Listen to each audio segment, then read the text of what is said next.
Hi అండి, అందరికీ నమస్కారం. వెల్కమ్ బ్యాక్ టు ఈశ్వర్ సీజా మన యూట్యూబ్ ఛానల్. అందరూ ఎలా ఉన్నారు? నేనైతే బాగున్నాను. మీరు కూడా బాగోవాలని మనస్ఫూర్తిగా కోరుకుంటున్నా. ఈరోజు మనం వచ్చేసి టెంపుల్కి అయితే వచ్చామండి. ఇంతకీ ఏ ఊరు అనుకుంటారా? మహదేవ్పూర్ అనే ఊరండి. ఇక్కడ శ్రీ రామగోపాల స్వామి, అలాగే శివయ్య, అలాగే అమ్మవారు, మొత్తం 3 గుళ్ళు కలిపి అయితే ఉంటాయండి. చూడండి, చుట్టూ పచ్చని వాతావరణం ఎంత ప్రశాంతంగా ఉందో. గుడి కూడా చూస్తున్నారా? ఇది ఎప్పుడో పూర్వకాలాన్ని కట్టిన గుడి అంటండి. అది కూడా ఇక్కడ నేను చిన్నప్పటి నుంచి విన్నదైతే దేవుళ్ళు కట్టారనేసి అంటారు. అది ఎంతవరకు నిజమనేది నాకు తెలియదు. ఇక్కడ ఉన్న స్తంభాలు కూడా ఒకదాని మీద ఒకటి నిలబెట్టినట్టు ఉంటాయండి. కింద చూసారా జాయింట్, అంతేగాని సిమెంట్తో చేసినట్టు ఉండవు. రాళ్ళు అలా నిలబెట్టి పేర్చినట్టు అయితే ఉంటుంది. చూసారా, ఇక్కడ పావురాలు అయితే నివసిస్తున్నాయండి. వాటికి ప్లేస్ మాత్రం చాలా బాగుంది కదా. గుడి మొత్తం ఒకసారి చూసేద్దామండి.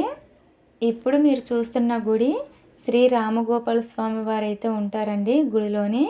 ఇది ఫస్ట్ ఎంట్రన్స్ దగ్గరది.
ఇప్పుడు పైన మీకు కనిపిస్తుంది కదండి, ఒక్కొక్క దగ్గర అసలు ఆ స్తంభాలు అనేది వేయలేదు, ఖాళీగా ఉన్నాయి.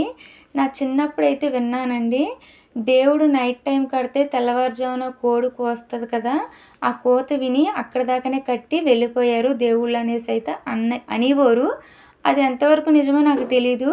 ఈ గుడి కనుక మీరు ఎవరైనా చూసుంటే కనుక, ఈ గుడి కోసం ఏమన్నా తెలుసుంటే కనుక కామెంట్ చేసి అయితే చెప్పండి. నాకు తెలిసిందైతే ఇదే. ఇక్కడ ఈ ప్రతి స్తంభం కూడా శివలింగ ఆకారంలో ఉంటుంది చూడండి. చక్కగా చాలా బాగుంటుంది. ఇక్కడ కూడా ప్రశాంతంగా ఉంటుందండి. ఇక్కడ శివరాత్రి మాత్రం చాలా బాగా చేస్తారండి. ఒక వారం రోజులు చేస్తారు. పెద్ద పండుగలాగా, జాతరలాగా అయితే చేస్తారు.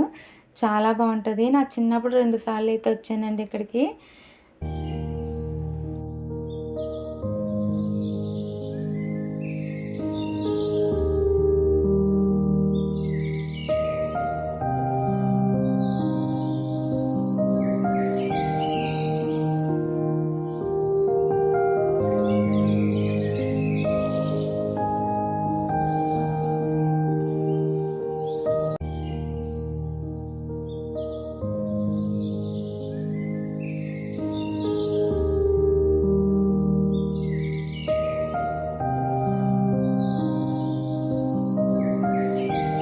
చూసారండి శివయ్య ఎంత ప్రశాంతంగా కనిపిస్తున్నాడో. నాకు ఇష్టమైన దేవుడు శివయ్య అండి.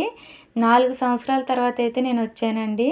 శివయ్యతో కొన్ని మాటలు మాట్లాడేసి దర్శనం అయితే చేసేసుకొని బయటకైతే వచ్చేసి పిల్లలకైతే కొన్ని ఫోటోలు తీసామండి. ఇంకా చుట్టూ కూడా మీకు చూపిస్తున్నాను చూడండి. చుట్టూ పచ్చని చెట్లు, అలాగే వాతావరణం కూడా ఎంత బాగుందో చూసారా.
చూసారా గుడి మొత్తం అయితే ఇలాగుంటుందండి. మీకు ఎవరికన్నా ఈ గుడి తెలుసుంటే కనుక కామెంట్ చేసి అయితే చెప్పండి. అలాగే ఈ వీడియో నచ్చింది అనుకుంటున్నాను. నచ్చితే కనుక లైక్ చేయండి, షేర్ చేయండి, సబ్స్క్రైబ్ చేసుకోండి, పక్కన ఉన్న గంట సింబల్ క్లిక్ చేయండి. కొత్తగా ఎవరైనా చూస్తే కనుక సబ్స్క్రైబ్ చేసుకోండి. ఇప్పుడు దాకా సబ్స్క్రైబ్ చేసుకొని సపోర్ట్ చేసిన ప్రతి ఒక్కరికి పేరు పేరున ధన్యవాదాలు.